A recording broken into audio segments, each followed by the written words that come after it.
Hi guys. इस video में हम बात करने जा रहे हैं कॉस्ट अकाउंटिंग स्टैंडर्ड 6 के ऊपर, जो कि है हमारा मटेरियल कॉस्ट। तो मटेरियल कॉस्ट में क्या क्या इंक्लूड होगा? Raw material cost, process material, additives, manufactured या bought out components, sub assemblies, accessories, semi finish goods, consumable stores, spare, सारे अदर इनडायरेक्ट मटेरियल्स, ये सारे इंक्लूड हो जाएंगे। लेकिन हम इसमें पैकिंग मटेरियल्स का डिस्कशन नहीं करेंगे, डील नहीं करेंगे, क्योंकि उसका एक अलग से सेपरेट स्टैंडर्ड है, जो कि है कॉस्ट अकाउंटिंग स्टैंडर्ड 9।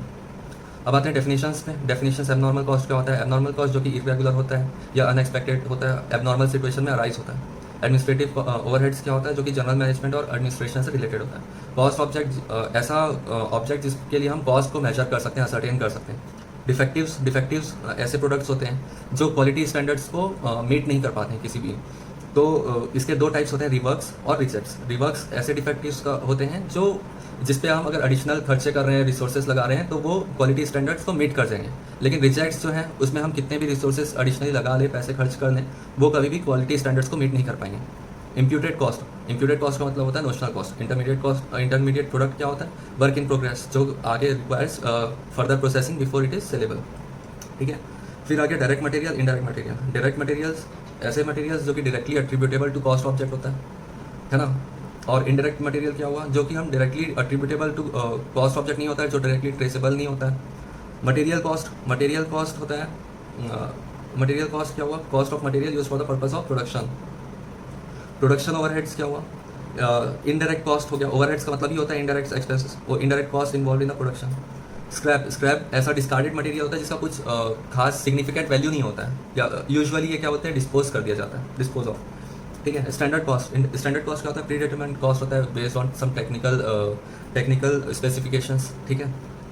फिर आगे हमारा वेस्ट एंड स्पॉइलेज क्या होता है भाई? वेस्ट क्या होता है? लॉस ड्यूरिंग द प्रोडक्शन और स्टोरेज, विच मे हैव, मतलब इसका हो सकता है कि मे और मे नॉट हैव, हो भी सकता है कि वैल्यू हो कुछ या ना हो। स्पॉइलेज क्या हुआ? Production units that does not meet the quality requirements और स्पेसिफिकेशन, और इसका can not be rectified economically हो गया। ठीक है। प्रिंसिपल्स ऑफ मेजरमेंट में भी पार्ट्स हैं, कुछ सब पार्ट्स हैं। सबसे पहले हम बात करेंगे रिसीट ऑफ मटेरियल्स के ऊपर। तो रिसीट ऑफ मटेरियल्स, जो भी हम मटेरियल रिसीट कर रहे हैं उसे हम परचेज प्राइस पे वैल्यू करेंगे, inclusive of all duties and taxes and net of credits. जितना भी क्रेडिट्स हैं, जो ड्यूटीज हमने पे किया, अगर रिफंडेबल है तो वो सबको एक्सक्लूड कर लेंगे। फिर आगे फिनांस कॉस्ट एक्सक्लूड करेंगे। सेल्फ मैन्युफैक्चर्ड मटेरियल है तो हम इसमें including direct material, direct employ, direct expenses, factory overheads, share of administrative overheads relating to production. ऐसे एडमिनिस्ट्रेटिव ओवरहेड्स जो प्रोडक्शन से रिलेट करते हैं, जिसके हमने बारे में पहले भी बात किया CS1 में। But exclude share of other administrative overheads, finance cost, marketing overheads. ये जो एडमिनिस्ट्रेटिव ओवरहेड्स है वो है जनरल मैनेजमेंट वाला। ठीक है, वो एक्सक्लूड हो जाएगा। फिर आगे हमारा स्पेयर्स को हम क्या बोलते हैं? कैपिटलाइज करेंगे, और over a period of time हम उसे अमोर्टाइज करेंगे। नॉर्मल लॉस और spoilage of material prior to reaching the factory या फिर प्लेस में जो भी नॉर्मल लॉस है वो हम एब्सॉर्ब कर देंगे कॉस्ट ऑफ बैलेंस मटेरियल्स में। सपोज अगर 1000 यूनिट्स हैं जिसमें से 20 यूनिट्स क्या बोलते हैं लॉस हो गए हैं जिसका, तो बाकी कॉस्ट को हम माइनस नहीं करेंगे उसके। जो सपोज एक यूनिट उसमें 10 रुपये का था, तो ऐसे हम जो 980 है, 980 का जो प्रोडक्ट यूनिट होगा उसे हम कैलकुलेट करेंगे 10,000 रुपये के हिसाब से। ठीक है, पर यूनिट कॉस्ट वैसे निकलेगा। और लॉसेस ड्यू टू श्रिंकेज, ये भी क्या होते हैं? Shall be absorb to the material cost to the extent they are normal. जो नॉर्मल लॉसेस होंगे वो उसे एब्सॉर्ब करेंगे, जो नहीं होगा उसे एक्सक्लूड कर देंगे। Forex component of imported material cost shall be converted at the rate on the date of the transaction. इसका मतलब ये है कि फॉरेक्स हम कोई इंपोर्ट कर रहे हैं कोई मटेरियल, तो उसका जो हम रिकॉर्ड करेंगे कॉस्ट ऑफ मटेरियल, वो होगा ट्रांजैक्शन डेट पे जो फॉरेन एक्सचेंज का रेट चल रहा होगा उस पर। हमें इससे मतलब नहीं है कि हम वो जो सेलर होगा वो कब बिल इशू कर रहा है और हम उसे पैसे कब दे रहे हैं। That is very irrelevant for us. Any demurrage और डिटेंशन चार्जेस जो है वो एक्सक्लूड हो जाएगा, shall not form part of the cost of materials. Subsidies grant received by the government, वो भी रिड्यूस हो जाएगा कॉस्ट से।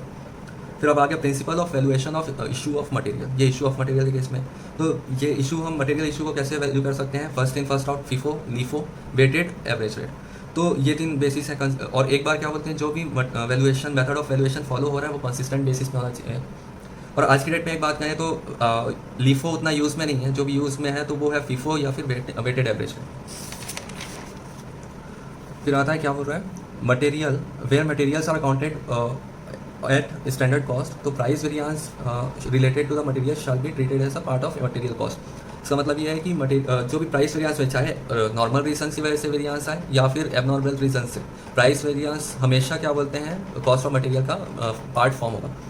लेकिन इसमें एक और चीज़ बोलना चाहता हूँ, जो भी यूसेज वेरिएंस है, यूसेज की वजह से कोई वेरिएंस आता है और उसमें नॉर्मल रीजन्स है तो वो इंक्लूड होगा, लेकिन अगर एबनॉर्मल रीजन है तो वो एक्सक्लूड हो जाएगा, वो उसे हम इंक्लूड नहीं करेंगे कॉस्ट ऑफ मटेरियल में। यहाँ पर ये भी लिखा हुआ है, any abnormal cost shall be excluded from the material cost. Where material cost include transportation cost, तो अगर ट्रांसपोर्टेशन कॉस्ट इंक्लूड होता है मटेरियल कॉस्ट में तो उसका जो कंप्यूटेशन है, डिटर्मिनेशन है, वो हम कॉस्ट अकाउंटिंग स्टैंडर्ड हम 5 के हिसाब से करेंगे, जो कि बेसिकली डील करता है determination of average cost of transportation से। मटेरियल कॉस्ट में इंक्लूड इम्प्यूटेड कॉस्ट, यहाँ पर ये एक है इम्प्यूटेड कॉस्ट, यहाँ पर हम इंक्लूड करेंगे कॉस्ट ऑफ मटेरियल में, ठीक है। Self manufactured components and subassemblies shall be valued including direct material cost, direct employ cost, direct expenses, factory overheads and share of administrative overheads relating to production, but excluding share of other administrative overheads, finance cost। ये पहले भी जैसे receipt का था वैसे यहाँ पर भी ट्रीटमेंट होगा इसका। फिर material cost of normal scrap और डिफेक्टिव्स, जो कि इंक्लूड होगा मटेरियल कॉस्ट में, ठीक है, लेकिन एबनॉर्मल कॉस्ट जो होगा स्क्रैप का वो हम इंक्लूड नहीं करेंगे, वो एक्सक्लूड हो जाएगा। फिर आते हैं असाइनमेंट ऑफ कॉस्ट। कॉस्ट कैसे असाइन करेंगे हम मटेरियल्स के? तो material cost shall be directly traced to the cost object to the extent it is economically feasible. ये इकोनॉमिकली फिजिबल एक इंपॉर्टेंट वर्ड है, इसके बारे में लास्ट में हम डिटेल में बात करेंगे थोड़ा। फिर where the material cost are not directly traceable to the cost object, this में भी assigned on a suitable basis. अगर मटेरियल कॉस्ट डायरेक्टली ट्रेस नहीं हो पा रहा है तो हम उसे एक सुटेबल बेसिस में देख करके एलोकेट करेंगे। यह बेसिकली बात करें इंडायरेक्ट एक्सपेंसेस की, इंडायरेक्ट मटेरियल की। तो डायरेक्ट एक्सपेंसेस क्या हो गया?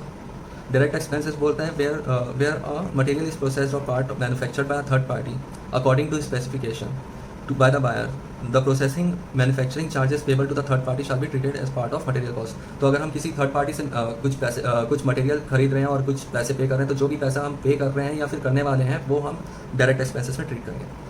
Where ever part of manufacturing operation activity is subcontracted के केस में सब कॉन्ट्रैक्ट चार्जेस जो रिलेटेड होगा मटेरियल से उसे हम डायरेक्ट एक्सपेंसेस में डालेंगे, एलोकेट करेंगे, ठीक है भाई।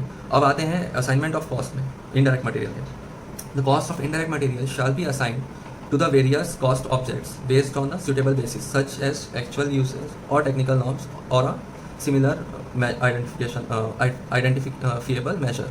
मतलब वही है इनडायरेक्ट मटेरियल्स का, यहाँ पर भी बात किए थे हमने, जो कि सुटेबल बेसिस में कर देंगे क्योंकि डायरेक्टली ट्रेसेबल नहीं होता है। फिर the cost of materials like catalyst, dies, tools, moulds, patterns etcetera which are relatable to the production over a period of time shall be amortised over the production units, ठीक है। ये जो भी spheres type के हैं वो amortise हो जाएंगे। और वैसे ही ये कॉस्ट ऑफ इनडायरेक्ट मटेरियल है जो कि जिसकी लाइफ एक साल से ज़्यादा है उसे हम यूजफुल लाइफ में अमोर्टाइज करते जाएंगे, ठीक है। फिर आगे बात करते हैं direct material shall be classified in the cost statement under suitable heads. फिर direct material shall be classified as purchase, मतलब परचेज में भी इंडिजिनस मतलब लोकली परचेज किया हुआ या इंपोर्ट किया हुआ या खुद से ही बनाया हुआ है, तो उस बेसिस में हमने क्लासीफाई करना है। फिर इनडायरेक्ट मटेरियल जो है उसे हम क्लासीफाई करेंगे कॉस्ट स्टेटमेंट में अंडर सुटेबल हेड्स, ठीक है। फिर डिस्क्लोजर में आ जाते हैं। डिस्क्लोजर क्या बोलता है? डिस्क्लोजर में quantity and rates of major items इस स्टैंडर्ड के हिसाब से जिसका 5% ऑफ कॉस्ट ऑफ मटेरियल से, टोटल कॉस्ट ऑफ मटेरियल से ज़्यादा होगा वैल्यू, उसे हम मेजर आइटम्स बोलेंगे और उसे डिस्क्लोज करना इंपॉर्टेंट है। The basis of valuation of material shall be disclose, किस बेसिस में हम वैल्यू कर रहे हैं मटेरियल्स को उसे हम डिस्क्लोज करेंगे। Any change in the cost accounting principles and methods which has a material effect, अगर कोई चेंज कर रहे हैं कॉस्ट अकाउंटिंग प्रिंसिपल्स में या मेथड्स में जिसका मटेरियल इफेक्ट हो रहा है कॉस्ट ऑफ मटेरियल में, तो उसे भी डिस्क्लोज करना पड़ेगा। मटेरियल इफेक्ट मतलब ऐसा इफेक्ट जिससे मतलब अगर सपोज चेंज करने से बिजनेस डिसीजन मैनेजमेंट का चेंज हो जाए, इंपॉर्टेंट डिसीजंस। फिर आता है any abnormal cost excluded from the material shall be disclose. जो भी एक्सक्लूशन है बेसिकली हम एबनॉर्मल कॉस्ट हो गया, डैमेज हो गया, सब्सिडी ग्रांट हो गया, जो एक्सक्लूड किए हैं या रिड्यूस किए हैं कॉस्ट ऑफ मटेरियल से वो सारे हमने डिस्क्लोज करने हैं। फिर cost of materials procured from related parties जो है, अगर हमने कुछ रिलेटेड पार्टीज से कुछ सामान खरीदा हुआ है, मटेरियल्स प्रोक्योर किया है, तो उसे भी डिस्क्लोज करना पड़ेगा। फिर इम्प्यूटेड कॉस्ट जो है हमने ऐड किया हुआ है कॉस्ट ऑफ मटेरियल में, वो भी हमने डिस्क्लोज करना है। फिर disclosure shall be made only where significant material और क्वान्टिफाइबल वैल्यू होगी, जहाँ पर सिग्निफिकेंट मतलब जहाँ पर बेसिकली बड़ी वैल्यू थोड़ी होगी तो वो होगा, उसे हम डिस्क्लोज करेंगे। डिस्क्लोजर में भी made in the body of cost statement, cost statement से भी डिस्क्लोजर हो सकता है, फुटनोट में भी दे सकते हैं या अलग से शेड्यूल भी बना सकते हैं। अब ये हमारा कॉस्ट अकाउंटिंग स्टैंडर्ड्स जो 6 है वो कंप्लीट हो गया। अब थोड़ा सा बात करते हैं इकोनॉमिकली फिजिबल वे में के बारे में। इकोनॉमिकली फिजिबल वे के बारे में बात करते हैं। तो डायरेक्ट कॉस्ट और इनडायरेक्ट कॉस्ट, ठीक है। क्या होता है कि इनडायरेक्ट कॉस्ट भी है ना, इनडायरेक्ट एक्सपेंस भी है, उसको भी हम डायरेक्टली चार्ज कर सकते हैं किसी भी कॉस्ट ऑब्जेक्ट में, फॉर एग्जांपल। लेकिन क्या हम देखेंगे कि वो इकोनॉमिकली फिजिबल होगा या नहीं होगा। तो ये कैसे डिराइव होगा? अगर सपोज हमने कोई एक ऑर्गेनाइजेशन में बहुत सारे मशीन्स यूज़ होते हैं और उसके लिए मशीन ऑयल हम खरीद रहे हैं, तो अगर मशीन ऑयल का कॉस्ट को कैसे मेजर करना है, अगर करना हुआ तो हमें एक उसके लिए अटेंडेंट या डेटा ऑपरेटर को रखना पड़ेगा। अगर उस डेटा ऑपरेटर का मशीन ऑयल के कॉस्ट से ज़्यादा अगर हम उसको सैलरी देते हैं तो ये हमारे लिए इकोनॉमिकल फिजिबल तो नहीं होगा, इकोनॉमिकली फिजिबल। तो वैसे कॉस्ट को हम इनडायरेक्ट एक्सपेंस में ट्रीट कर देंगे, वो हमारे लिए इकोनॉमिकली फिजिबल नहीं है। अगर इकोनॉमिकली फिजिबल होता तो बिल्कुल कॉस्ट ऑब्जेक्ट में हम उसे ऐड कर दिए होते, डायरेक्टली चार्ज करते। अदरवाइज ये हमारा इनडायरेक्ट एक्सपेंसेस जाएगा। ठीक है, इसी के साथ हमारा कॉस्ट अकाउंटिंग स्टैंडर्ड 6 कंप्लीट होता है। थैंक्स।